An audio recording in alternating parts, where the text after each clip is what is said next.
शिवानी और आप देख रहे हैं बीजापुर एक्सप्रेस। चलते हैं खबरों की ओर।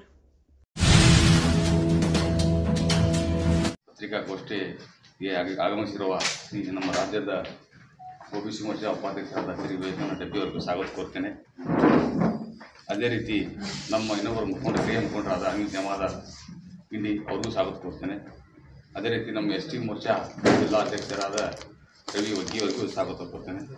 ಅದೇ ರೀತಿ ನಮ್ಮ ಮಾಧ್ಯಮ ಜಿಲ್ಲೆಯ ಪ್ರಮುಖರಾದ ವಿಜಯ್ ಕುಮಾರ್ ಜೋಶಿ ಅವರಿಗೂ ಸ್ವಾಗತ ಕೋರ್ತೇನೆ.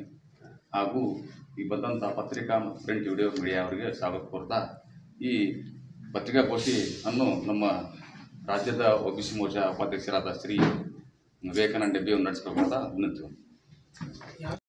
ಅನಿಲ್ ಜಮಾದಾರ್ ಮುಖಂಡರು ಅವರು ಭರತ್ ಕೋಳಿ ನಮ್ಮ ಜಿಲ್ಲಾ ಪ್ರಧಾನ ಕಾರ್ಯದರ್ಶಿ ಜಿಲ್ಲಾ ಎಸ್ ಟಿ ಮೋರ್ಚಾ ಅನಿಲ್ ಜಮಾದಾರ್.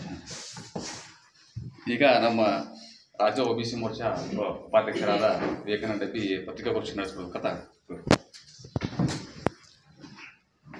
ಭಾರತೀಯ ಜನತಾ ಪಾರ್ಟಿಯ ಇವತ್ತಿನ ಈ ಪತ್ರಿಕಾಗೋಷ್ಠಿಯಲ್ಲಿ ಭಾಗವಹಿಸಿರ್ತಕ್ಕಂಥ ಆತ್ಮೀಯ ಸಹೋದರಾಗಿರ್ತಕ್ಕಂಥ ಅನಿಲ್ ಜಮಾದಾರ್ ಅವರೇ, ಎಸ್ ಟಿ ಮೋರ್ಚಾದ ಜಿಲ್ಲೆ ಅಧ್ಯಕ್ಷರು ಆತ್ಮೀಯ ಸಹೋದರಾಗಿರ್ತಕ್ಕಂಥ ರವಿ ವಗ್ಗಿ ಅವರೇ, ಎಸ್ ಟಿ ಮೋರ್ಚಾದ ಜಿಲ್ಲೆಯ ಪ್ರಧಾನ ಕಾರ್ಯದರ್ಶಿಗಳು ಆತ್ಮೀಯರಾಗಿರ್ತಕ್ಕಂಥ ಭರತ್ ಕೋಳಿ ಅವರೇ,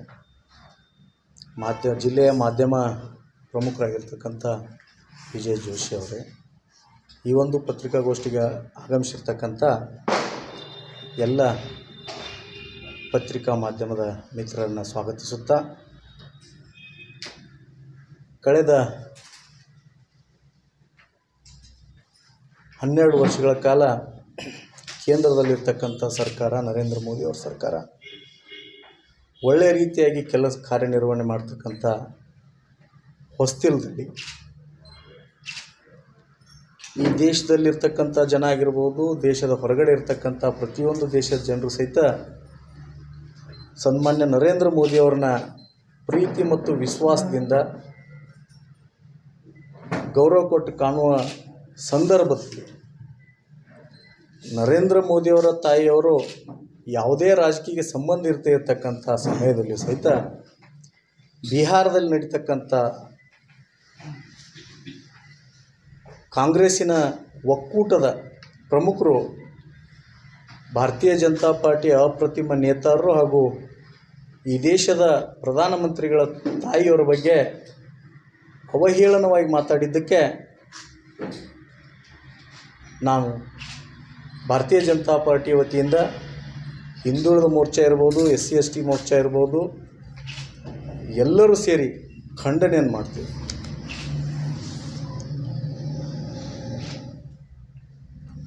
ತಾಯಂದಿರು ಈ ದೇಶದ ಒಂದು ಸಂಸ್ಕೃತಿ ಇದೆ. ತಾಯಂದ್ರಿಗೆ ನಾವು ಏನು ಗೌರವ ಕೊಡ್ತೀವಿ ಅನ್ನೋದು ಈ ದೇಶದಲ್ಲಿರ್ತಕ್ಕಂಥ ಪ್ರತಿಯೊಂದು ಜನರಿಗೂ ಗೊತ್ತಿರ್ತಕ್ಕಂಥದ್ದು. ಆದರೆ ಈ ದೇಶದ ಪ್ರಮುಖರ ಪ್ರಧಾನಮಂತ್ರಿಗಳ ತಾಯಿಗೆ ಅವಹೇಳನ ಮಾತಾಡೋದು ಸರಿಯಲ್ಲ. ಸನ್ಮಾನ್ಯ ನರೇಂದ್ರ ಮೋದಿಯವರು ಅವಿರತವಾಗಿ ಈ ದೇಶದಲ್ಲಿರ್ತಕ್ಕಂಥ 140 ಕೋಟಿ ಜನರ ಅಭಿವೃದ್ಧಿಗೋಸ್ಕರ ದುಡಿತಾ ಇರೋದನ್ನು ಅವ್ರಿಗೆ ಸಹಿಸೋಕ್ಕಾಗ್ತಾಯಿಲ್ಲ. ಅದಕ್ಕಾಗಿ ಭಾರತೀಯ ಜನತಾ ಪಾರ್ಟಿಯಿಂದ ಎಚ್ಚರಿಕೆಯನ್ನು ಕೊಡ್ತೀವಿ ಕಾಂಗ್ರೆಸ್ಸಿನ ಒಕ್ಕೂಟದ ಎಲ್ಲರಿಗೂ.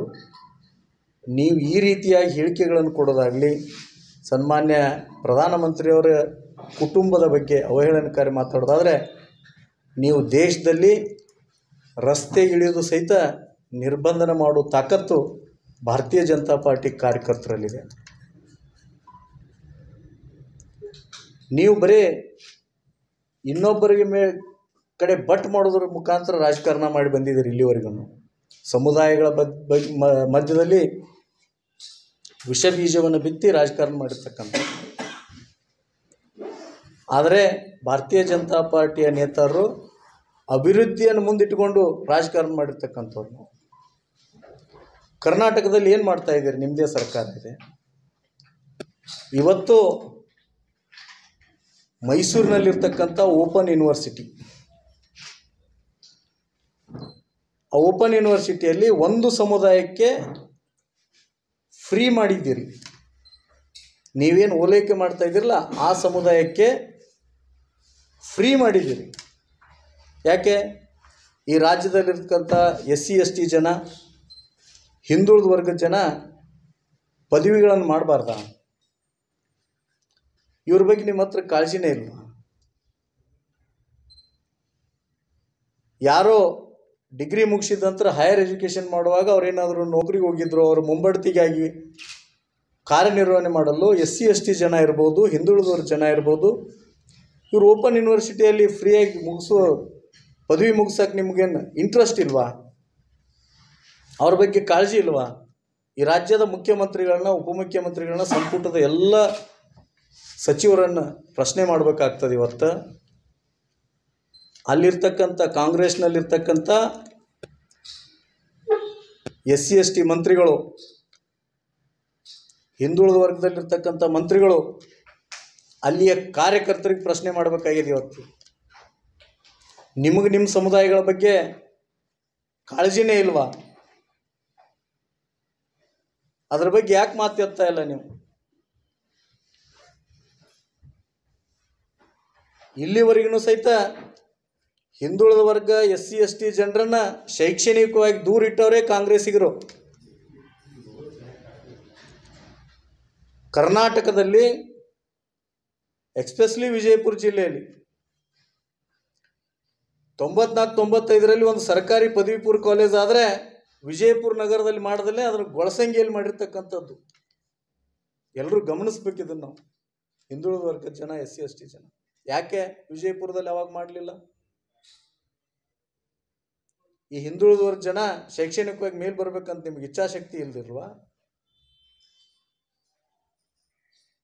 ಆ ಇಚ್ಛಾಶಕ್ತಿ ಕೊರತೆ ಇದೆ ನಿಮ್ಮ ಹತ್ರ. ಇವತ್ತು ಮೆಡಿಕಲ್ ಕಾಲೇಜು ಕಳೆದ 10 ವರ್ಷಗಳಿಂದ ಹೋರಾಟ ಇದೆ. ವಿಜಯಪುರ ನಗರದಲ್ಲಿ ಒಂದು ಮೆಡಿಕಲ್ ಕಾಲೇಜ್ ಆಗಬೇಕು, ಇಂಜಿನಿಯರಿಂಗ್ ಕಾಲೇಜ್ ಆಗಬೇಕಂತೇಳಿ ಸರ್ಕಾರದ ವತಿಯಿಂದ. ಅದನ್ನು ಸಹಿತ ಮಾಡ್ತಕ್ಕಂಥ ಕೆಲಸ ನೀವು ಮಾಡ್ತಾ ಇಲ್ಲ. ಯಾಕೆ? ಇಲ್ಲಿಗೆ ಸರ್ಕಾರಿ ಕಾಲೇಜ್ ಆದರೆ ಹಿಂದುಳಿದ ವರ್ಗದವರು SC ST ಜನ ಶಿಕ್ಷಣವಂತರಾಗಿ ಅವರು ಡಾಕ್ಟರ್ ಆಗೋ ಇಷ್ಟ ನಿಮಗಿಲ್ವಾ? ಅವ್ರು ಇಂಜಿನಿಯರ್ ಆಗೋ ಇಷ್ಟ ನಿಮಗಿಲ್ವಾ? ಇವತ್ತು ಈ ಪತ್ರಿಕಾಗೋಷ್ಠಿ ಮುಖಾಂತರ ಕಾಂಗ್ರೆಸ್ಸಿನ ಮಂತ್ರಿಗಳಾಗಿರ್ಬೋದು, ಕಾಂಗ್ರೆಸ್ಸಿನ ಶಾಸಕರಾಗಿರ್ಬೋದು, ಈ ಜಿಲ್ಲೆಯಲ್ಲಿ ಮೆಡಿಕಲ್ ಕಾಲೇಜ್ ಆಗಲೇಬೇಕು, ಇಂಜಿನಿಯರಿಂಗ್ ಕಾಲೇಜ್ ಆಗಲೇಬೇಕು, ಭಾರತೀಯ ಜನತಾ ಪಾರ್ಟಿಯ ಪ್ರತಿಯೊಬ್ಬ ಕಾರ್ಯಕರ್ತರದ ಒತ್ತಾಯ ಇದೆ ಇವತ್ತು.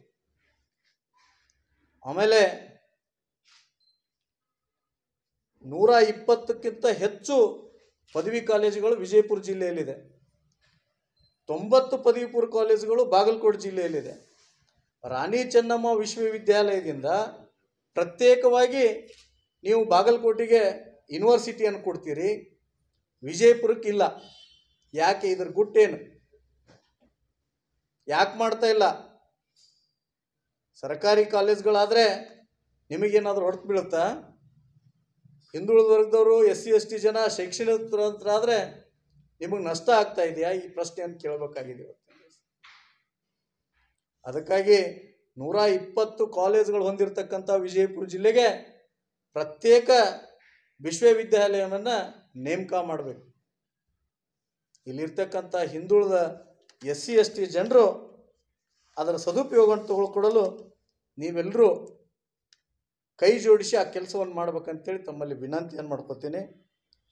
ಇವತ್ತು ವಿನಂತಿ ಮುಖಾಂತರ ಹೇಳ್ತಾ ಇದ್ದೀವಿ, ಇದೇನಾದರೂ ಪದೇ ಪದೇ ಮರುಕಳಿಸ್ತಾ ಹೋದರೆ ಬರ್ತಕ್ಕಂಥ ಚಳಿಗಾಲದ ಬೆಳಗಾವದಲ್ಲಿ ಏನು ಅಧಿವೇಶನ ನಡೀತದ, ಅದಕ್ಕೆ ಭಾರತೀಯ ಜನತಾ ಪಾರ್ಟಿಯ ಹಿಂದುಳಿದ ವರ್ಗ ಮೋರ್ಚಾ, SC ST ಮೋರ್ಚಾಗಳು ಮುತ್ತಿಗೆ ಹಾಕುವಂಥ ಕೆಲಸನೂ ನಾವು ಮಾಡ್ತೀವಿ ಅಂತ ಸರಿಯೋದಿಲ್ಲ. ಯಾಕಂದರೆ ಈ ಸಮುದಾಯಗಳು ಹೋರಾಟದಿಂದ ಬಂದಿರತಕ್ಕಂಥವು, ಕೌಶಲ್ಯ ಆಧಾರಿತವಾಗಿ ಬಂದಿರತಕ್ಕಂಥವು. ಇವ್ರಿಗೆ ಹೋರಾಟದ ಶಕ್ತಿ ಭಾಳ ದೊಡ್ಡದಿದೆ. ನಮ್ಮ ಜಿಲ್ಲೆಯಲ್ಲಿ ಈ ಸಮುದಾಯಗಳು ಶಾಂತವಾಗಿ ಕೂತಿದೆ ಅಂದರೆ ಅವ್ರು ದೌರ್ಬಲ್ಯರು ಅಂತೇಳಿ ತಿಳ್ಕೊಬೇಡ್ರಿ. ಈ ಸಮುದಾಯಗಳೇನಾದರೂ ಇದ್ದರೆ ರಾಜಕೀಯ ಮಾಡೋದು ಭಾಳ ಕಷ್ಟ ಆಗ್ತದೆ. ಅದಕ್ಕಾಗಿ ನೇರವಾಗಿ ತಮಗೆಲ್ಲರಿಗೂ ನಾನು ತಿಳಿಸುವಂಥ ಪ್ರಯತ್ನ ಮಾಡ್ತೀನಿ.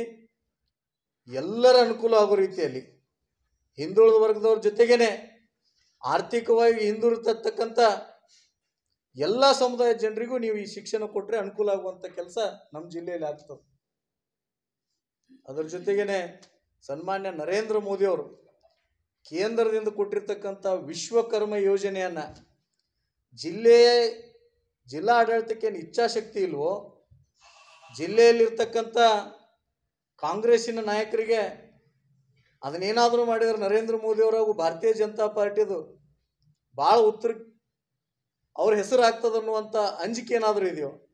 ಯಾಕೆ ವಿಶ್ವಕರ್ಮ ಯೋಜನೆಯನ್ನು ಇಲ್ಲಿ ಅನುಷ್ಠಾನ ಮಾಡ್ತಾ ಇಲ್ಲ?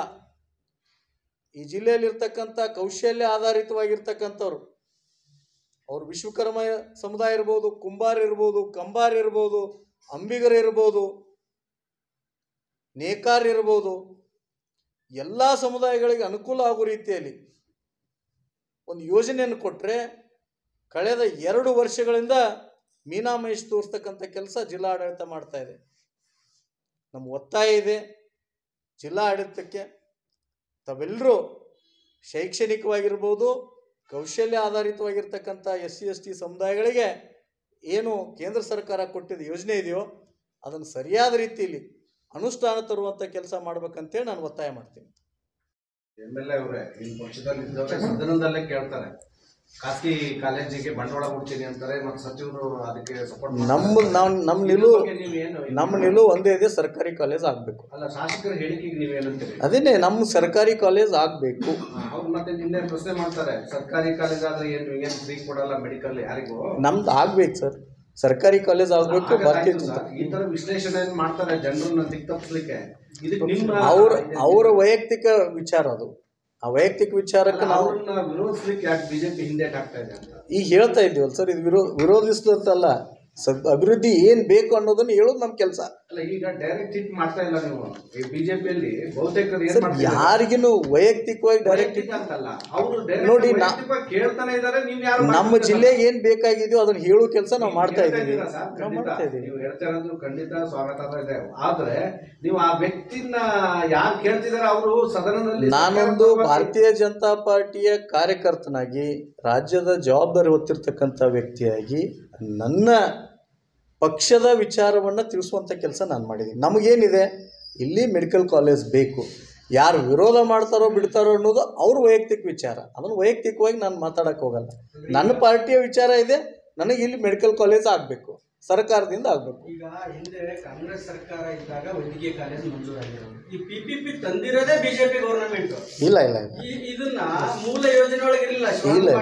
ಆರೋಗ್ಯ ಸಚಿವರಿದ್ದಾಗ ಆಗಿರ್ತಕ್ಕಂಥ ಈ ಯೋಜನೆ ಅವ್ರು ಹೇಳೋದೇನು, ಮೂಲ ಯೋಜನೆ ಒಳಗೆ PPP ಮಾದರಿ ಇರಲಿಲ್ಲ. ನಂತರ ಬಂದ ಬಿಜೆಪಿ ಸರ್ಕಾರ PPP ಮಾದರಿ ಮಾಡಿದ್ರು. ಇಲ್ಲ ಈಗ ನೀವೇ ಅದನ್ನ ನೋಡಿ. ಯಾವತ್ತು ಈ ಕಾಂಗ್ರೆಸ್ಸಿಗಿರೋದು ಒಂದು ಮಾನಸಿಕ ಸ್ಥಿತಿ ಹೆಂಗಿದೆ ಅಂದರೆ, ತಾವೇನು ಮಾಡಬೇಕಾಗಿರ್ತೋ ಅದನ್ನ ಇನ್ನೊಬ್ಬರ ಮೇಲೆ ಹಾಕ್ತಾರೆ. ಈ ಮಾನಸಿಕ ಸ್ಥಿತಿಯಲ್ಲಿ ಅವ್ರು ರಾಜಕಾರಣ ಮಾಡ್ಕೊಂಡು ಬಂದಿರೋದು. ಇದಕ್ಕೆ ಉದಾಹರಣೆಯಾಗಿ ಲಾಸ್ಟ್ ಬಾರಿ ಬೊಮ್ಮಾಯಿ ಅವರು ಈ ಜಿಲ್ಲೆಗೆ ಬರ್ತಾರೆ ಒಂದು ಕಾಲೇಜು ಉದ್ಘಾಟನೆಗೆ. ಯಾವುದು JSS ಅಂತ ಹೇಳಿ ಹಾಸ್ಪಿಟಲ್ ಉದ್ಘಾಟನೆ, ಕಾಲೇಜ್ ಅಲ್ಲ ಉದ್ಘಾಟನೆ, ಕಾಲೇಜು ಉದ್ಘಾಟನೆ ಅಲ್ಲ, ಇದು ಆಸ್ಪತ್ರೆ. ಅವಾಗ ಬಂದಾಗ ನಿಮ್ಮ ಶಾಸಕರಿಗೆ ಭರವಸೆ ಕೊಟ್ಟು ಹೋಗ್ತಾರೆ. ಅವ್ರು ಅವತ್ತೇ ವೇದಿಕೆ ಮೇಲೆ ಪ್ರಸ್ತಾವ ಮಾಡ್ತಾರೆ, ನಾವು ಇಲ್ಲಿ ಖಾಸಗಿ ಮೆಡಿಕಲ್ ಕಾಲೇಜ್ ಸ್ಥಾಪನೆ ಮಾಡಿ ನಾನು ಅದಕ್ಕೆ ನಮ್ಮ ಕಾಲೇಜ್ ಸ್ಕೂಲ್ ಇದಕ್ಕೆ ಆಸ್ಪತ್ರೆಗೆ ವಹಿಸಿ ಅಂತ ಹೇಳಿ ಅವಾಗ ನಿಮ್ಮ ಭರವಸೆ ಕೊಟ್ಟು ಹೋಗಿದ್ದಾರೆ ಯಾರೋ ಬೊಮ್ಮಾಯಿ ಅವರು. ನೋಡಿ, ಅವರು ಬೊಮ್ಮಾಯಿ ಅವರು ಅವತ್ತು ಬಂದಾಗ ಇನ್ನೂ ಇಲ್ಲಿ ವಿದ್ಯಾರ್ಥಿಗಳ ಅನುಕೂಲ ಆಗೋ ರೀತಿಯಲ್ಲಿ ಇನ್ನೊಂದು ಮೆಡಿಕಲ್ ಕಾಲೇಜ್ ಆಗಬೇಕು ಅಂತ ಹೇಳಿದ್ದಾರೆ ವಿನಾ ಇವರಿಗೆ ಕೊಡ್ತೀನಿ ಅಂತ ಹೇಳೋಗಿಲ್ಲ ಅವರು. ಅಲ್ಲ, ಇವರೇ ಅದನ್ನು ಪ್ರಸ್ತಾಪ ಮಾಡಿ ಅದನ್ನು ಯಾರೋ ತಮ್ಮ ವೈಯಕ್ತಿಕವಾಗಿ ಬಳಸ್ಕೊಂಡಿರ್ಬೋದು ಹೇಳಿಕೆನ. ಆದರೆ ಅವ್ರು ಹೇಳಿರೋದು ಇಲ್ಲಿ ವಿದ್ಯಾರ್ಥಿಗಳಿಗೆ ಅನುಕೂಲ ಆಗೋ ರೀತಿಯಲ್ಲಿ ಇನ್ನೊಂದು ಮೆಡಿಕಲ್ ಕಾಲೇಜ್ ಆಗಬೇಕು ಅಂತ ಹೇಳೋಗಿದ್ದಾರೆ ಅಷ್ಟೇ. ಜಿಲ್ಲೆಯಲ್ಲಿ ಈ ಸರ್ಕಾರಿ ವೈದ್ಯಕೀಯ ಕಾಲೇಜ್ ಬೇಕು ಅಂತ ಒಂದು ದೊಡ್ಡ ಹೋರಾಟವನ್ನು ಸ್ಟಾರ್ಟ್ ಆಗಿದೆ. ಈಗ ಅದಕ್ಕೆ ಸಂಬಂಧಪಟ್ಟ ಒಂದು ಹೋರಾಟ ಸಮಿತಿಯನ್ನು ನೇಮಕ ಮಾಡಿದ್ದಾರೆ. ಅವರು ದೊಡ್ಡ ಪ್ರಮಾಣದ ಹೋರಾಟಕ್ಕೂ ರೆಡಿ ಆಗ್ತಿದ್ದಾರೆ. ಅದಕ್ಕೆ ನಿಮ್ಮ ಬೆಂಬಲ ಇದೆ? ನಮ್ಮ ಬೆಂಬಲ ಇದೆ. ಈಗ ಮತ್ತು ನಾಳೆ CM ಬರ್ತಿದ್ದಾರೆ ಆಲ್ಮಟ್ಟಿ ಬಾಗಿನ ಆರೋಪಿಸೋಕ್ಕೆ, ಮತ್ತು ಇಲ್ಲಿ ನೆಕ್ಸ್ಟ್ ಸಚಿವ ಸಂಪುಟ ಸಭೆ ಇದೆ ಅಂತಲೂ ಕೇಳ್ಪಟ್ಟಿದ್ದೀವಿ. ಅದರಲ್ಲಿ ನಾವು ಲೆಟರ್ ಕೊಡುವಂಥದ್ದು ಮಾಡ್ತೀವಿ. ಮಾನ್ಯ ಮುಖ್ಯಮಂತ್ರಿಗಳಿಗೆ ಪತ್ರವನ್ನು ಕೊಡುವಂಥ ಕೆಲಸ ಮಾಡ್ತೀವಿ. ಸರ್, ಈಗ ಕೇಂದ್ರ ಸರ್ಕಾರದ ಮಹತ್ವಾಕಾಂಕ್ಷಿಗಳ ಯೋಜನೆಗಳೆಲ್ಲ ಮನಪಾಲಾಗ್ತಾ ಇದ್ದಾರೆ. ಈ SC/ST ಸರ್ಟಿಫಿಕೇಟ್ಗಳಾಗಿರ್ಬೋದು, ಜಲ್ ಜೀವನ್ ಮಿಷನ್ ಕಾಮಗಾರಿಗಳಾಗಿರ್ಬೋದು, ವಿಶ್ವಕರ್ಮ ಯೋಜನೆ ಆಗಿರ್ಬೋದು, ಇಂಥ ಭಾಳಷ್ಟು ಕೇಂದ್ರ ಸರ್ಕಾರದ ರಾಜ್ಯ ಸರ್ಕಾರದ ಸಹಭಾಗಿತ್ವದ ಯೋಜನೆಗಳು ಎಲ್ಲೂ ಕೂಡ ಬಿಜೆಪಿ ಅಂಗಘಟಕಗಳಾಗಲಿ ಸಂಬಂಧಪಟ್ಟ ವಿಭಾಗಗಳಾಗಲಿ ಧ್ವನಿ ಎತ್ತಾನೆ ಇಲ್ಲಲ್ಲ. ಇಲ್ಲ, ಮಾಡ್ತಾ ಇದ್ದೀವಿ, ಎಲ್ಲ ಕಡೆನೂ ಅದ್ರ ಬಗ್ಗೆ ಮಾತಾಡ್ತಾ ಇದ್ದೀವಿ. ಯಾವಾಗ ಕಾಂಗ್ರೆಸ್ ಸರ್ಕಾರ ಆ ರೀತಿ ನಡ್ಕೊಂಡಿದೆಯೋ ಅವಾಗ ಹೋರಾಟಗಳನ್ನು ಭಾರತೀಯ ಜನತಾ ಪಾರ್ಟಿ ರಾಜ್ಯ ಘಟಕ ಇರ್ಬೋದು, ಜಿಲ್ಲೆಗಳ ಘಟಕ ಇರ್ಬೋದು, ಪ್ರತಿ ಸಾರಿನೂ ನಮ್ಮ ಹೋರಾಟ ಇದ್ದೇ ಇದೆ. ಜನರ ಒಳಿತಿಗೋಸ್ಕರ ಭಾರತೀಯ ಜನತಾ ಪಾರ್ಟಿ ಇವತ್ತಲ್ಲ, ಭಾರತೀಯ ಜನತಾ ಪಾರ್ಟಿ ಏನು 80ರೊಳಗೆ ಆಗಿದೆಯೋ ಅಲ್ಲಿಂದ ಇಲ್ಲಿವರೆಗೂ ಹೋರಾಟದಿಂದನೇ ಬಂದಿರತಕ್ಕಂಥದ್ದು. ಅವ್ರ ತಪ್ಪುಗಳನ್ನು ನಾವು ತಿಳಿಸಿ ಜನರಿಗೆ ಹೇಳಿದಕ್ಕೋಸ್ಕರನೇ ಇವತ್ತು ನಾವು ಕೇಂದ್ರದಲ್ಲಿ ಸರ್ಕಾರ ಮಾಡ್ತಾ ಇದ್ದೀವಿ. ಯೋಜನೆ ಅದೇ ಒಂದು ಕಾಂಗ್ರೆಸ್ಸಿನ ಮಾನಸಿಕ ಸ್ಥಿತಿನೇ ಅದೇ. ಕಾಂಗ್ರೆಸ್ಸಿನ ಮಾನಸಿಕ ಸ್ಥಿತಿ ಕೇಂದ್ರ ಸರ್ಕಾರದ ಯೋಜನೆ ನಾವು ಇಂಪ್ಲಿಮೆಂಟೇಷನ್ ಮಾಡಿದರೆ ಜನರ ಅಭಿವೃದ್ಧಿ ಆಗಿದ್ರಂದ್ರೆ ಅವ್ರ ಹತ್ರ ಹಣ ಆಯ್ತು, ಅಭಿವೃದ್ಧಿ ಹೊಂದಿದ್ರಂದ್ರೆ ನಮ್ಮ ವೋಟ್ ಬ್ಯಾಂಕ್ ಹೋಗ್ತಾ ಅನ್ನುವಂಥ ಅಂಜಿಕೆ ಇದೆ ಅವ್ರಿಗೆ. ಆ ಹೆದರಿಕೆಯಿಂದ ಅವ್ರು ಇಂಪ್ಲಿಮೆಂಟೇಷನ್ ಮಾಡ್ತಾ ಇಲ್ಲ. ನಾವು ಅದನ್ನೇ ಈಗ ಹೋರಾಟ ತಗೋತಾ ಇದ್ದೀವಿ. ಅವ್ರೇನಾದರೂ ಇಂಪ್ಲಿಮೆಂಟೇಷನ್ ಮಾಡಲಿ, ನಾನು ಆಗಲೇ ಹೇಳಿದ್ದೀನಿ, ಚಳಿಗಾಲದ ಅಧಿವೇಶನ ಬೆಳಗಾವದಲ್ಲಿ ನಾವು ಅದಕ್ಕೆ ಮುತ್ತಿಗೆ ಹಾಕುವಂಥ ಕೆಲಸ ಮಾಡೇ ಮಾಡ್ತೀವಿ.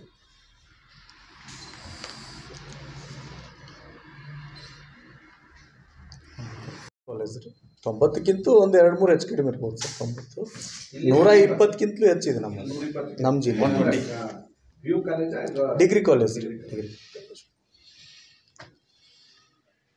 ಅವಾಗ ನಿಮ್ಮ ಸರ್ಕಾರನೇ ಬಾಗಲಕೋಟೆ ಯೂನಿವರ್ಸಿಟಿ ಮಾಡಿದ್ದು. ಅವಾಗಲೂ ಒಂದು ಮಾಡ್ಬೋದಾಯ್ತು. ನೀವು 4 ಬಾರಿ ನಾವು 4 ಬಾರಿ ಸನ್ಮಾನ್ಯ ಅವತ್ತಿನ ನಮ್ಮ ಹೈಯರ್ ಎಜುಕೇಷನ್ ಮಿನಿಸ್ಟ್ರು ಅದನ್ನು ಮಾಡೋಕೆ ಹೋದ್ರೆ ಸಹಿತ ಅದಕ್ಕೆ ಯಾರು ಅಡ್ಬಂಡ್ದಲ್ಲಿ ನಿಮ್ಗೆ ಕೊಡ್ತಿದ್ವಿ, ಅದನ್ನು ಹೇಳೋದು.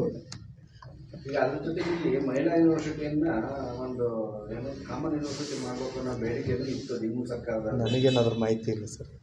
ನಿಮ್ಮ ಸರ್ಕಾರದಲ್ಲಿ ಪ್ರಸ್ತಾವ ಮಾಹಿತಿ ಇಲ್ಲ ಸರ್, ಇದ್ರೆ ಹೇಳ್ತಿದ್ದೆ. ಧನ್ಯವಾದ. ಉಪಸ್ಥಿತರಿರ್ತಕ್ಕಂಥ ಹಿಂದುಳಿದ ಮೋರ್ಚಾ ರಾಜ್ಯ ಉಪಾಧ್ಯಕ್ಷರಾಗಿರ್ತಕ್ಕಂಥ ವಿವೇಕಣ್ಣ ಡಬ್ಬಿಯವರೇ ಹಾಗೂ ನಮ್ಮ ಪಕ್ಷದ ಹಿರಿಯರಾಗಿರ್ತಕ್ಕಂಥ ಅನಿಲ್ ಜಮಾದಾರ್ ಅವರೇ, ನಮ್ಮ ST ಮೋರ್ಚಾ ಪ್ರಧಾನ ಕಾರ್ಯದರ್ಶಿಗಳಾಗಿರ್ತ ಭರತ್ ಕೋಳಿಯವರೇ, ವಿಜಯಣ್ಣ ಜೋಶಿ ಅವರೇ ಹಾಗೂ ಆಗಮಿಸ್ತಕ್ಕಂಥ ಎಲ್ಲ ಪತ್ರಕರ್ತ ಮಾಧ್ಯಮದ ಮಿತ್ರರೇ, ಸುಮಾರು ಈ ಕಾಂಗ್ರೆಸ್ ಸರ್ಕಾರ ಈ ರಾಜ್ಯದಲ್ಲಿ ಅಧಿಕಾರಕ್ಕೆ ಬಂದು ಸುಮಾರು 2 ವರ್ಷಗಳ ಆಗಿದ್ದು, ನಮ್ಮ ST ಸಮುದಾಯದ ವಾಲ್ಮೀಕಿ ನಿಗಮದಲ್ಲಿ ಸುಮಾರು 187 ಕೋಟಿಗಿಂತಲೂ ಅಧಿಕ ಹಣವನ್ನು ನೇರವಾಗಿ ಲೂಟಿ ಮಾಡಿರ್ತಕ್ಕಂಥದ್ದು ತಮ್ಮೆಲ್ಲರೂ ಗೊತ್ತಿರ್ತಕ್ಕಂಥ ವಿಷಯ. ತದನಂತರ ಸುಮಾರು 2020ರಲ್ಲಿ ಈ ಜಿಲ್ಲೆಯಲ್ಲಿರ್ತಕ್ಕಂಥ ST ಸಮುದಾಯದ ಬಹುಸಂಖ್ಯಾತರಾಗಿರ್ತಕ್ಕಂಥ ತಳವಾರ ಸಮುದಾಯವನ್ನು ಕೇಂದ್ರದ ನಮ್ಮ ಪ್ರಧಾನಮಂತ್ರಿಗಳಾಗಿರ್ತಕ್ಕಂಥ ನರೇಂದ್ರ ಮೋದಿಜಿಯವರು ತಮ್ಮ ಕ್ಯಾಬಿನೆಟ್ನಲ್ಲಿ ಪಾಸ್ ಮಾಡಿ ರಾಜ್ಯಸಭೆಯಲ್ಲಿ ಲೋಕಸಭೆಯಲ್ಲಿ 2 ಹೌಸ್ಗಳಲ್ಲಿ ಅದನ್ನು ಪಾಸ್ ಮಾಡಿ ರಾಷ್ಟ್ರಪತಿ ಅಂಕಿತ ಹಾಕಿದ ತಕ್ಷಣ ನಮ್ಮ ರಾಜ್ಯದಲ್ಲಿ ಬಂದು, ನಂತರ ನಮ್ಮ ಇಂದಿನ ಸರ್ಕಾರದಲ್ಲಿ ಮುಖ್ಯಮಂತ್ರಿ ಆಗಿರ್ತಕ್ಕಂಥ ಬಸವರಾಜ ಬೊಮ್ಮಾಯಿ ಅವರು ಅಧಿಕೃತವಾಗಿ ನಮ್ಮ ರಾಜ್ಯದಲ್ಲಿ ಈ ತಳವಾರರನ್ನು ಪರಿಶಿಷ್ಟ ಪಂಗಡಕ್ಕೆ ಸೇರಿಸಿ ಆದೇಶ ಹೊರಡಿಸಿದ ನಂತರ ನಾವೆಲ್ಲರೂ ಇವತ್ತಿನ ದಿನ ಸರ್ಟಿಫಿಕೇಟ್ ತೊಗೊಳಕತ್ತಿದ್ವಿ. ನಮ್ಮ ದುರ್ದೈವ ಏನಪ್ಪ ಅಂತಂದರೆ, ಸರ್ಟಿಫಿಕೇಟ್ ತೊಗೊಂಡಿದ್ವಿ, ಎಲ್ಲ ತೊಗೊಳಕತ್ತಿದ್ವಿ, ಅದು ಏನು ಆಗಿದೆ. ಆದರೆ ಇಲ್ಲಿ ತನಕ ಸಹಿತ ನಮ್ಮ ವಾಲ್ಮೀಕಿ ನಿಗಮದಿಂದ ನಮ್ಮ ಸಮುದಾಯಕ್ಕೆ ಯಾವುದೇ ಕೆಲಸ ಆಗ್ತಾಯಿಲ್ಲ. ನಮ್ಮ ಸಮುದಾಯ ಅಂದರೆ ಪರಿಶಿಷ್ಟ ಪಂಗಡದ ಎಲ್ಲ ಸಮುದಾಯಗಳನ್ನು, ಅದರಲ್ಲಿ ನಮ್ಮ ಜಿಲ್ಲೆಯಲ್ಲಿರ್ತಕ್ಕಂಥ ಈ ತಳವಾರ ಬಹುಸಂಖ್ಯಾತರಿಗೆ ಇಲ್ಲಿ ತನಕ ಏನೂ ಆಗ್ತಾಯಿಲ್ಲ. ಸುಮಾರು 30 ವರ್ಷಗಳ ಹೋರಾಟದ ಫಲವಾಗಿ, ನಮ್ಮ ಎಲ್ಲ ಹಿರಿಯರ ಹೋರಾಟದ ಫಲವಾಗಿ ನಮಗೆ ತಳವಾರ ಸಮಾಜಕ್ಕೆ ನಮ್ಮ ಭಾರತೀಯ ಜನತಾ ಪಕ್ಷ ಒಂದು ST ಸರ್ಟಿಫಿಕೇಟ್ ಕೊಡುವಂಥ ಕೆಲಸ ಮಾಡ್ತು. ಆದರೆ ಈಗಿರ್ತಕ್ಕಂಥ ರಾಜ್ಯದ ಕಾಂಗ್ರೆಸ್ ಸರ್ಕಾರ ಈ ಸಮುದಾಯವನ್ನು ಭಾರತೀಯ ಜನತಾ ಪಕ್ಷ ಮಾಡಿದೆ. ಹೀಗಾಗಿ ಭಾರತೀಯ ಜನತಾ ಪಕ್ಷದ ಕುಗ್ಗಿಸ್ಬೇಕಂತೇಳಿ ಒಂದು ವ್ಯವಸ್ಥಿತವಾಗಿ ಹುನ್ನಾರವನ್ನು ಮಾಡಿರ್ತಕ್ಕಂಥದ್ದು ಅಲ್ಲಲ್ಲಿ ನಮ್ಗೆ ಕೇಳಿಬರ್ತಕ್ಕಂಥ ವಿಷಯ. ನಾವು ಈ ಸರ್ಕಾರಕ್ಕೆ ಕೇಳೋದಿಷ್ಟೇ, ನೀವು ಈ ಸಮುದಾಯಕ್ಕೆ ಏನೂ ಮಾಡಿದ್ದೂ ಅಲ್ಲ, ನೀವು ನಮಗೆ ನ್ಯಾಯಯುತವಾಗಿರ್ತಕ್ಕಂಥ ಹಕ್ಕು ನೀವು ಕೊಟ್ಟಿಲ್ಲ. ಹಕ್ಕು ಕೊಟ್ಟಿರ್ತಕ್ಕಂಥದ್ದು ಕೇಂದ್ರದಲ್ಲಿರ್ತಕ್ಕಂಥ ಭಾರತೀಯ ಜನತಾ ಪಕ್ಷ ನೇತೃತ್ವದ ನರೇಂದ್ರ ಮೋದಿಯವರ ಸರ್ಕಾರ. ಯಾಕಂದರೆ ನಮ್ಮದು ಸಂವಿಧಾನಕ್ಕೆ ಎಷ್ಟೋ ಸುಗ್ರೀವಾಜ್ಞೆಯ ಮುಖಾಂತರ ಇಲ್ಲಿ ಕೆಲವೊಂದು ಸಮುದಾಯಗಳನ್ನು ನಾವು ನೋಡಿರ್ತೀವಿ. ಆದರೆ ನಮ್ಮ ಸಾಂವಿಧಾನಿಕವಾಗಿ ಅಮೆಂಡ್ಮೆಂಟ್, ಕಾನ್ಸ್ಟಿಟ್ಯೂನ್ಸಿ ಅಮೆಂಡ್ಮೆಂಟ್ ಆಗಿರ್ತಕ್ಕಂಥದ್ದು ಅವ್ರಿಗೆ ಇವತ್ತಿನ ದಿವಸ ಒಂದು ಹುನ್ನಾರ ಮಾಡಿ ಕುಗ್ಗಿಸ್ಬೇಕು, ಅವರನ್ನು ಸಮಾಜದಿಂದ ಬಹಳ ಬೆಳೀತಾ ಇದ್ದಾರೆ, ಹೀಗಾಗಿ ಅವರನ್ನು ಕುಗ್ಗಿಸ್ಬೇಕಂತೇಳಿ ನೀವೇನು ಹುನ್ನಾರ ಮಾಡ್ಲಿಕ್ಕಿದ್ದೀರಿ, ಇದು ನಿಮಗೆ ಶೋಭೆ ತರುವಂಥದ್ದೂ ಅಲ್ಲ. ಯಾಕಂದರೆ 2 ವರ್ಷ ಬಂದ ಮೇಲೆ ಒಂದು ಯಾವುದೇ ಅನುದಾನ ಸಹಿತ ಈ ಸಮಾಜಕ್ಕೆ ಕೊಡ್ತಾ ಇಲ್ಲ. ಹೀಗಿರೋದ್ರಿಂದ ನಾವು ಈ ಜಿಲ್ಲೆಯಲ್ಲಿರ್ತಕ್ಕಂಥ ಸುಮಾರು 2 ಲಕ್ಷಕ್ಕಿಂತ ಅಧಿಕ ತಳವಾರರು ಈ ಜಿಲ್ಲೆಯಲ್ಲಿದ್ದೀವಿ. ಇರತಕ್ಕಂಥ 8 ಕ್ಷೇತ್ರದ ನಾವೆಲ್ಲ ಕಾಂಗ್ರೆಸ್ ಶಾಸಕರಿಗೂ ಸಚಿವರಿಗೂ ನಾವು ಇವತ್ತು ವಿನಂತಿ ಮಾಡ್ಕೋತೀವಿ, ಆಗ್ರಹನೂ ಮಾಡ್ಕೋತೀವಿ. ಪ್ರತಿಯೊಂದು ವಿಧಾನಸಭಾ ಕ್ಷೇತ್ರದಲ್ಲಿ ಸುಮಾರು 20-25 ಸಾವಿರ ಜನ ನಾವು ತಳವಾರರಿದ್ದೀವಿ ಇವತ್ತಿನ ದಿವಸ, ಪರಿಶಿಷ್ಟ ಪಂಗಡದಿರ್ತಕ್ಕಂಥವ್ರು. ಯಾವುದೇ ಕೆಲಸಗಳಾಗ್ತಾ ಇಲ್ಲ ಮತ್ತು ಅವರನ್ನು ವ್ಯವಸ್ಥಿತವಾಗಿ ಕುಗ್ಗಿಸ್ಬೇಕಂತೇಳಿ ಸಹಿತ ನೀವು ಇವತ್ತು ಹುನ್ನಾರ ಮಾಡಿರ್ತಕ್ಕಂಥ ನಿಮ್ಮ ಸರ್ಕಾರದಲ್ಲಿ ಕೇಳಿ ಬರ್ತಾ ಇದೆ ನಮಗೆ. ಒಂದು ವೇಳೆ ಹಾಗೇನಾದರೂ ಈ ಸಮುದಾಯಕ್ಕೆ ಅನುದಾನದಲ್ಲಿ ತಾರತಮ್ಯ ಆಗ್ತಾ ಇದೆ ಮತ್ತು ಇವರನ್ನು ಟೋಟಲಾಗಿ ಏನಾದರೂ ಇವರು BJP ಪರವಾಗಿದ್ದಾರೆ, BJP ಇವ್ರಿಗೆ ಕೆಲಸ ಮಾಡಿ ಅಂತೇಳಿ ನಿಮ್ಮ ತಲೆಯಾಗಿ ಇಟ್ಕೊಂಡು ನಮಗೇನಾದರೂ ಈ ಸಮಾಜಕ್ಕೆ ತೊಂದರೆ ಕೊಡುವಂಥ ಕೆಲಸ ನೀವೇನಾದರೂ ಮಾಡಿದ್ರೆ ಮುಂದಿನ ದಿನಮಾನಗಳಲ್ಲಿ ನೇರವಾಗಿ ಇದರ ಸಂಪೂರ್ಣ ಹೊರೆಯನ್ನು ನಿಮ್ಮ ಸರ್ಕಾರನೇ ಹೊರಬೇಕಾಗ್ತದೆ. ಅದರ ಅನುಭವನೂ ನೀವು ಬಹಳ ಘೋರವಾಗಿ ಅನುಭವಿಸ್ತೀರಿ ಅನ್ನುವಂಥ ಮಾತನ್ನು ಸಹಿತ ನಿಮ್ಮ ಪತ್ರಿಕಾ ಮಾಧ್ಯಮದ ಮುಖಾಂತರ ಈ ಜಿಲ್ಲೆಯ, ವಿಶೇಷವಾಗಿ ಈ ಜಿಲ್ಲೆಯ ಶಾಸಕರಿಗೆ ಹಾಗೂ ಸಚಿವರಿಗೆ ನಿಮ್ಮ ಮುಖಾಂತರ ಹೇಳಕ್ಕೆ ಬಯಸ್ತೀವಿ. ಇನ್ನೊಂದೇನೆಂದರೆ, ಹಿಂದಿನ ನಮ್ಮ ಸರ್ಕಾರ ಇದ್ದಾಗ ನಮ್ಮ ಸಂಸದರಾಗಿರ್ತಕ್ಕಂಥ ಶ್ರೀ ರಮೇಶ್ ಜಿಗಜಿಣಗಿ ಸಾಹೇಬರಿಗೆ ವರ್ಷಕ್ಕೆ ಒಂದು 2-3 ಕೋಟಿ ರೂಪಾಯಿ ಅಷ್ಟು ಅನುದಾನ ಬರ್ತಿತ್ತು SCP TSPಯಲ್ಲಿ. ಈ ಸರ್ಕಾರ ಬಂದ ಮೇಲೆ ಅವಾಗ ಬಂದಾಗ ನಮ್ಮೆಲ್ಲ SC ST ಜನರುಗಳಿಗೆ ಯಾರಿಗೆ ಒಂದು ಬಡವರಿಗೆ ಬೋರ್ವೆಲ್ಗಳಾಗಲಿ, ಅವರಿಗೆ ಪೈಪ್ಲೈನ್ಗಳಾಗಲಿ, TCಗಳಾಗಲಿ, ಈಗ ಒಂದು TC ಒಬ್ಬ ನಮ್ಮ ರೈತ ಮಾಡ್ಬೇಕಂದ್ರೆ 2-3 ಲಕ್ಷ ರೂಪಾಯಿ ಖರ್ಚದು. ಅದು ಜಿಗಜಿಣಗಿ ಸಾಹೇಬರು ಮಾಡಿರ್ತಕ್ಕಂಥದ್ದು ನಾವು ಭಾಳ ಕಣ್ಬಿಟ್ಟು ನೋಡಿದ್ವಿ. ನಮಗೂ ಸಹಿತ ಆ ಅನುದಾನಗಳನ್ನು ನಮ್ಮ ಸಮುದಾಯಕ್ಕೆ ಸಹಿತ ಬಂದಿರ್ತಕ್ಕಂಥ. ಈಗ ಅದನ್ನೂ ಕೊಡ್ತಾ ಇಲ್ಲ. ಈ ಕಡೆ ನಿಗಮದಲ್ಲಿ ಸಿದ್ದಂಥ ದುಡ್ಡನ್ನು ನೇರವಾಗಿ ನೀವು ಭ್ರಷ್ಟಾಚಾರ ಮಾಡ್ತೀರಿ, ಮತ್ತು SC ST SCP TSP ಯೋಜನೆ ಅನುದಾನಗಳನ್ನು ನೇರವಾಗಿ ನೀವು ಬೇರೆ ಯೋಜನೆಗಳು ಹಾಕುವಂಥ ಕೆಲಸ ಮಾಡ್ತೀರಿ. ಈ ಸಂಸದರಿಗೆ ಕೊಡ್ತಕ್ಕಂಥ ಅನುದಾನವನ್ನು ಸಹಿತ ನೀವು ಕಟ್ ಮಾಡಿದ್ದೀರಿ.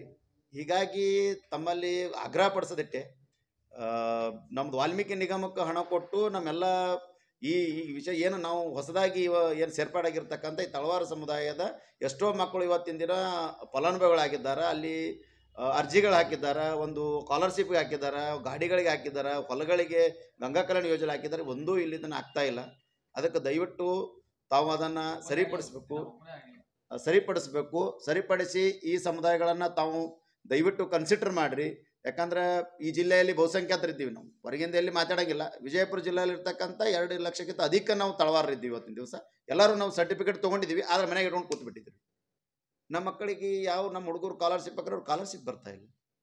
ಹೀಗಾಗಿ ದಯವಿಟ್ಟು ವಿಶೇಷವಾಗಿ ಜಿಲ್ಲೆಯ ಶಾಸಕರಿಗೆ ನಾವು ಹೇಳ್ತೀವಿ, ಯಾಕಂದರೆ ಅದು ಬೇರೆದು ಬೇಡ, ವಿಶೇಷ ಜಿಲ್ಲೆಯ ಶಾಸಕರು ನೀವು ಭಾಳ ಜನ ಎಲ್ಲರೂ ನೀವೇನು ಭಾಳ ಮಾರ್ಜಿನಲ್ಲಿ 30,000-40,000 ಗೆದ್ದಂಥವ್ರು ಭಾಳ ಕಡಿಮೆ ಇದೆ ರೀ.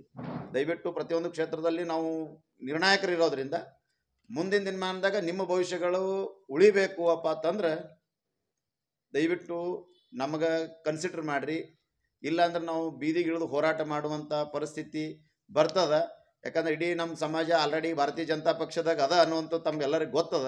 ಹೀಗಾಗಿ ಅದು ಬಹಳ ಕಠೋರವಾಗಿ ಹೋಗ್ತದ ಅನ್ನುವಂಥ ಮಾತನ್ನು ಈ ಒಂದು ಪತ್ರಿಕಾಗೋಷ್ಠಿಯಲ್ಲಿ ನಾವು ಹೇಳೋಕ್ಕೆ ಮೆಡಿಕಲ್ ಕಾಲೇಜಿನ ಬೇಡಿಕೆ ಇರ್ತಲ್ಲ, ಅದ್ರ ಜೊತೆಗೆ ಇನ್ನೊಂದು ಜಿಲ್ಲೆಗೆ ಏಮ್ಸ್ ತರಬೇಕು ಅನ್ನೋದು ಒಂದು ಬೇಡಿಕೆನೇ ಇದೆ. ಮೊನ್ನೆ ಸಚಿವರು ಶಿವರಾಮ್ ಪಾಟೀಲ್ ಸಹ ಸಂಸದರು ಇದ್ರ ಬಗ್ಗೆ ಧ್ವನಿ ಸ್ವಾಗತ ಮಾಡ್ತಾರೆ. ಅದಕ್ಕೆ ತಮ್ಮ ಪ್ರಯತ್ನ ಸ್ವಾಗತ ಮಾಡ್ತೀವಿ. ನಾವು ಅದಕ್ಕೆ ಬದ್ಧವಾಗಿದ್ದೀವಿ. ಏಮ್ಸ್ ಬಂದರೆ ಇನ್ನೂ ಒಳ್ಳೆಯದಾಗುತ್ತೆ ನಮ್ಗೆ. ನಿಮ್ಮ ಸಂಸದರಿಗೆ ಆ ಬಗ್ಗೆ ಏನು ಮರಣಾಚರಣೆ ನೋಡಿ, ಪ್ರಯತ್ನಗಳು ನಡೆದಿದೆಯಾ? ಜಿಲ್ಲೆಯಲ್ಲಿ ಏನೇ ಹೊಸ ಯೋಜನೆ ಕೇಂದ್ರ ಸರ್ಕಾರದ ಬರಬೇಕು, ರಾಜ್ಯದಲ್ಲಿ ಆಗಬೇಕಂದ್ರೆ ಮೊದಲಿಗೆ ನಮ್ಮ ಸಂಸದರೇ ಮಾಡೋದು. ರೈಲ್ವೆಗಳಿರ್ಬೋದು, ಇವತ್ತು ಕೂಡಿಗೆ NTPC ಇರ್ಬೋದು, 4 ಬ್ರಿಡ್ಜ್ಗಳಿರ್ಬೋದು, ಕೇಂದ್ರ ಸರ್ಕಾರದ ತರ್ತಕ್ಕಂಥ ಯೋಜನೆಯಲ್ಲಿ ನಮ್ಮ ಸಂಸದರು ಮುಂಚೂಣಿಯಲ್ಲಿದ್ದಾರೆ. ಈಗಾಗಲೇ ಅವ್ರು ಏನು ಸಲಾಗಿ ಲೆಟ್ರ್ ಕೊಟ್ಟಿರ್ಬೋದು. ನಮ್ಮ ಸಂಸದರು ಯಾವ ರೀತಿ ಇದ್ದಾರೆ ಅಂದರೆ ಯಾವುದನ್ನು ಕೇಳದೇ ಕೆಲಸ ಮಾಡ್ತಕ್ಕಂಥ ವ್ಯಕ್ತಿಗಳು. ತಮಗೆ ಗೊತ್ತಿರ್ಬೋದು, ನೀರಾವರಿ ಯೋಜನೆಗೆ ನಮ್ಮ ಸಂಸದರು ಅಷ್ಟೆಲ್ಲ ಪ್ರಯತ್ನ ಮಾಡಿ ಹೊರತಿಯಲ್ಲಿ ಮುಖ್ಯಮಂತ್ರಿಗಳನ್ನ ಕರ್ಕೊಂಬಂದು ಕಾರ್ಯಕ್ರಮ ಮಾಡಿ ಎಲ್ಲ ಮಾಡಿದ್ರು ಸಹಿತ ಇಂಡಿ ಶಾಸಕರು ನಾ ಮಾಡಿದ್ದೀನಿ ಅಂತ ಹೇಳ್ಕೊಂಡು ಮುಖ್ಯಮಂತ್ರಿಗಳನ್ನ ಕೆಲಸ ಮಾಡಿ ಇಂಡಿಯಾ ಶಾಸಕರಿಗೆ ನಾನೊಂದು ಪ್ರಶ್ನೆ ಕೇಳ್ತೀನಿ ಭಾರತೀಯ ಜನತಾ ಪಾರ್ಟಿಯಿಂದ. ನೀವು ಕೋಆಪರೇಟಿವ್ ಒಂದು ಫ್ಯಾಕ್ಟ್ರಿಯ ಚೇರ್ಮನ್ರಾಗಿ ಇವತ್ತದು ದುಸ್ಥಿತಿಯಲ್ಲಿದೆ. 500ರಿಂದ 600 ಕೋಟಿ ರೂಪಾಯಿ ಸಾಲದಲ್ಲಿದೆ. ಇನ್ನೊಂದು ಕಡೆ ಇದೇ ಜಿಲ್ಲೆಯ ಉಸ್ತುವಾರಿ ಮಂತ್ರಿಗಳು ತಮ್ಮ ಕ್ಷೇತ್ರದಲ್ಲಿರ್ತಕ್ಕಂಥ ಕೋಆಪರೇಟಿವ್ 2 ಫ್ಯಾಕ್ಟ್ರಿಗಳು ಇವತ್ತು ಮುಳುಗುವ ಹಂತದಲ್ಲಿದ್ದಾವೆ. ಅದ್ರ ಬಗ್ಗೆ ಏನು ಮಾಡ್ತಾಯಿದ್ದೀರಿ? ಮಾನ್ಯ ಕೇಂದ್ರದಿಂದ ಈಗಾಗಲೇ ಅದಕ್ಕೆ ಹಣ ಕೊಡ್ಬೇಕಂತ ಆಗಿದ್ರು ಸಹಿತ ರಾಜ್ಯ ಸರ್ಕಾರ ಗ್ಯಾರಂಟಿಯರ್ ಆಗ್ತಾ ಇಲ್ಲ. ಅದಕ್ಕಾಗಿ ಉಳಿದಿದೆ. ರಾಜ್ಯ ಸರ್ಕಾರ ಗ್ಯಾರಂಟಿಯರ್ ಆದರೆ ಕೇಂದ್ರ ಸರ್ಕಾರದಿಂದ ಅದಕ್ಕೆ ಹಣ ಬಿಡುಗಡೆ ಆಗ್ತಾ ಇದೆ. ಅವೆರಡೂ ಕೋಆಪರೇಟಿವ್ ಸಂಸ್ಥೆಗಳು ಉಳಿಬೇಕಂದ್ರೆ ಕೇಂದ್ರ ಸರ್ಕಾರದಿಂದ ಹಣ ಬರಬೇಕು. ರಾಜ್ಯ ಸರ್ಕಾರ ಗ್ಯಾರಂಟಿಯರ್ ಆಗ್ತಾ ಇಲ್ಲ. ಯಾಕೆ ರಾಜ್ಯ ಸರ್ಕಾರದಲ್ಲಿ ಇಲ್ಲಿರ್ತಕ್ಕಂಥ ಶಾಸಕರಿಗೆ ಅದ್ರ ಬಗ್ಗೆ ಬದ್ಧತೆ ಇಲ್ವಾ? ಮಂತ್ರಿಗಳಿಗೆ ಬದ್ಧತೆ ಇಲ್ವಾ? ಅವೆರಡೂ ಫ್ಯಾಕ್ಟ್ರಿಗಳನ್ನ ಉಳಿಸ್ಬೇಕು ಅನ್ನುವಂಥ ಇಚ್ಛಾಶಕ್ತಿ ಇಲ್ಲ.